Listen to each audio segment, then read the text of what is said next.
Hey guys, so what do you know? The Model Y just received a revamp of the entire vehicle just before the Juniper is even announced. After seeing what the Model 3 had to offer, a lot of us have been waiting out, and I'm sure there's going to be a lot of people holding back from purchasing the Model Y, but there's no need for that. The Model Y just received one of its biggest changes yet, coming all from the Model 3 Highlands over to the current model design. This includes a bunch of upgrades, and if you guys have been paying attention, Giga Shanghai have been pushing out a bunch of new models, and the Highland is going to start off there, then the Model Y, and then the rest of the world, with the exception of North America, they're going to be getting a bunch of nice added features. So let's quickly run down the list here, and then I do have some additional information I want to share with you guys of what's to come and what information we have in terms of ETAs for deliveries. First off, the easiest thing you're going to notice is the brand new Gemini wheels. These are completely blacked out now, which is fantastic.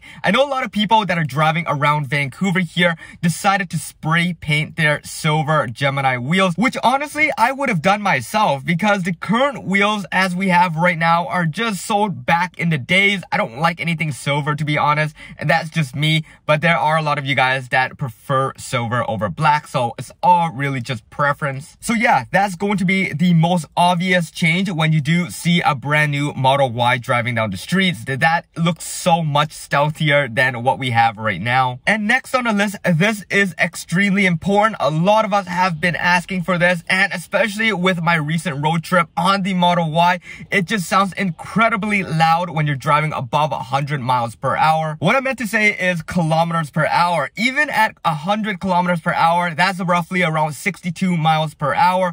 It just sounds so loud in the interior that my wife had to complain about it. We had to crank up the music to deflect some of the sound from the tire and from the wind. Well, this is going to be a really great improvement here, because Tesla has really beefed up the noise insulation of this new Model Y, meaning that we're going to get a much quieter interior. That's going to block out a lot of that wind and tire noise, and we're definitely going to have to test this side by side with another Model Y with what we have right now. My wife is one that loves the Model Y over the Model 3 just for practicality, so we're definitely going to be considering a Model Y in the future as well. But the most important thing to her is the quiet cabin noise, so that's something we really have to test out. And if you guys want to check that out, once it's available here, we're going to be doing a side-by-side comparison just to make sure before we make the order. Now, moving on to the inside of the cabin, you're going to notice right away that the new trim piece is sitting where the wood piece would be on the base model. That's going to be that new textured feeling we're getting from the Project Highland vehicles. I think there is only going to be one option from now on, and that is the option of whatever is there. There is no longer the choice between a wood trim and that white trim that we typically see in the white interior. But keep in mind that Tesla has also said this is going to be user replaceable, meaning that you can buy a lot of third-party accessory and trim pieces and just slap it right on and make it as customizable as you want. So all in all, that trim piece alone is going to be the OEM standard, and you can do whatever you want else outside of what Tesla provides. Now, the biggest selling feature to me here is going to be, you called it, the ambient lighting. I've been asking for this ever since ever, pretty much. I said that the Model 3 and the Model Y and pretty much every other Tesla just looks too dark on the inside. With the exception of the screen blowing light into your face at night, there is no feeling of premium and luxury compared to a lot of other vehicles I've sat in. We've all seen it with the Model 3 Highlands, the Cybertruck, and now the Model Y in its current form is also going to be integrating the ambient lighting with 256 color options. If I had to name one feature that I want, that is going to be it. You guys can scrap out everything else, and I'd still pick up the car just because of the ambient lighting. So you know how important it is to me. I love a really nice interior when I hop in. I want to see some lights, I want to see some nice trims, and all the stuff really catch me when I do want to order a new vehicle. So these vehicles alone might be just enough for you guys to upgrade from your current model to the new Model Y, but there is even a more extensive list to this. We are getting a brand new drive unit inside of the base Model Y, meaning that it is going to be fast faster, quicker, and it's going from 6.90 to 100 to now only 5.90 to 100.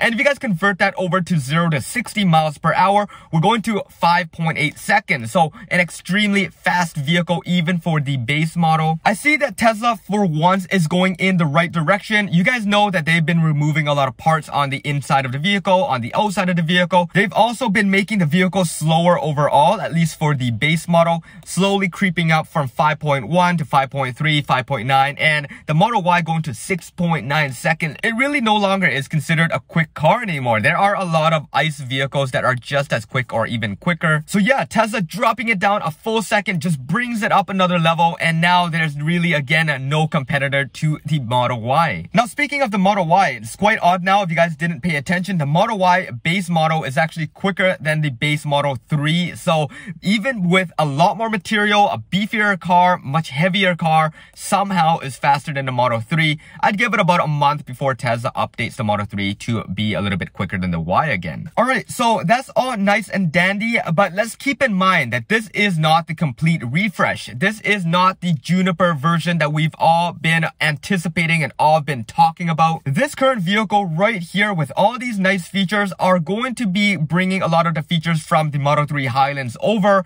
and then Juniper in itself I do think is going to surpass the Model 3 Highlands with a lot of new features and a lot of bells and whistles that we don't currently see. But here are the list of things that we won't be seeing in this current Model Y. First is ventilated seats. We won't be getting that, whereas we will be getting it in the Juniper version. Second, might not be as important, but the Model Y is going to be the last vehicle that is going to have the T emblem on the steering wheel. That has not officially changed over to the Tesla word yet. Third, there is no noticeable change other than the exception of the Gemini wheels. This is going to be pretty much a smaller revamp of the vehicle, so it's going to stay practically the same from the outside. Fourth, there is no change to the gear selector. You're not going to have to deal with the on-screen selection. So for European countries, you might just love this because your signal is going to be where you're used to it being, and the gear shifter is going to be at the exact same spot. Fifth, you're not going to be getting the new rear screen that we see in the Model S, X, and 3. So that's something that you're going to have to wait until Juniper arrives. Six, you're not going to get that 15.4 smaller bezel display that you see on the new Highland vehicles. This is going to still be that thick 15-inch border. So you're going to have to deal with that. But I don't think it's big enough of a change to consider switching for the new display borders. Maybe if it was edge to edge and no borders at all, I would say it's a bigger change, but this being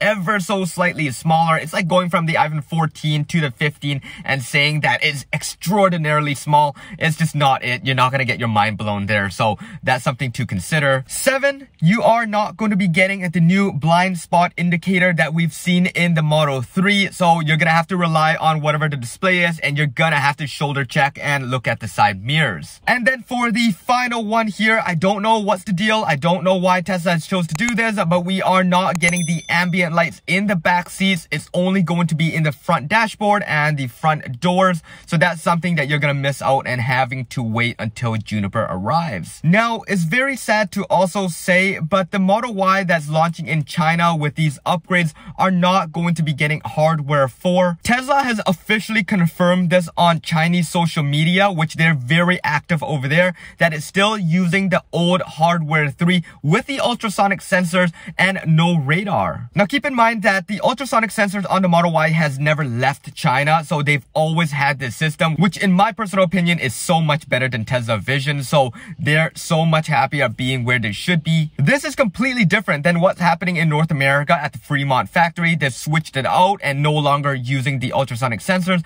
But on the good side is we do have hardware 4 for FSD beta and the overall resolution of the cameras. So you might have to pick or choose here. Maybe when the Model Y comes over to the North American market, you're also going to get the new cameras as well as all of these upgrades. Alright, so here's the thing you guys want to hear. Just over the weekend, as soon as I heard this news, I drove down to Richmond, BC, sat down with my advisor, which is now my personal friend, and he always gives me the inside inside scoop of what's going on. So the thing is, he knows his limitation. He knows where he sits, and he's just an advisor, so he doesn't have all the latest news. He gets most of his information from sources within China and within the factory of Giga Shanghai. For some reason, he is very adamant that the Model Y and the Model 3, now with FSD beta transfer gone, that they are going to be starting ramping up the Model Y and the Project Highland Model 3s in North America in the coming month. Against what everybody says about Highland arriving in early 2024, he is still very sure that it's going to arrive even before then.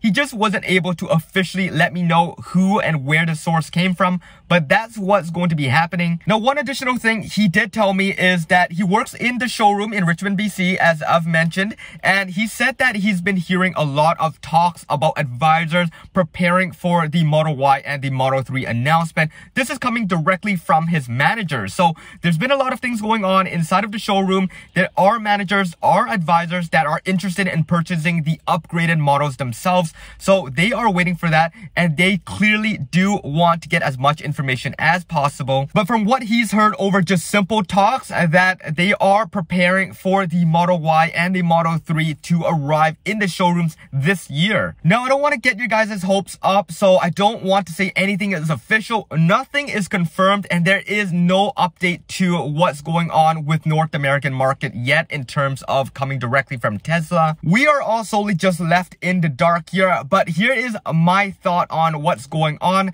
We do have the delivery numbers from Tesla now in terms of sales, and we do have their estimated target number in terms of deliveries by the end of this year. They are going to have to push out another 380,000 vehicles for this quarter to hit their target, and they know that a lot of people are holding off on purchasing their vehicle purely because the new models have been announced. Now, for all of this to happen, this is definitely going to have to happen before 2024 for them to meet this deadline. So this whole update to this redesign is definitely going to have to happen very soon. Otherwise, people are going to hold back and not opt for the Model 3 or the Model Y. So yeah, I'm going to keep you guys as updated as possible. I'm going to pay a lot of visits to my advisor in Richmond there, which has a lot of close connection with China and with Giga Shanghai. So I will keep you guys as posted as possible. Make sure you guys hit that subscribe button and that bell notification if you guys haven't already done so,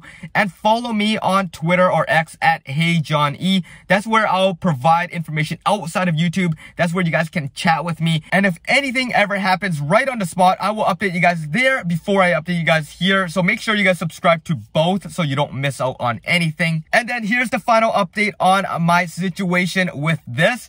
I am going to be getting my keys in the next couple of days, so things are going to be different. I'm going to be setting up my studio. You guys are going to see a much better audio and visual experience, so just wait out for that. And thank you very much for sticking along with me, being patient with me. So yeah, I hope you guys enjoyed this video. This is John once again. Peace out.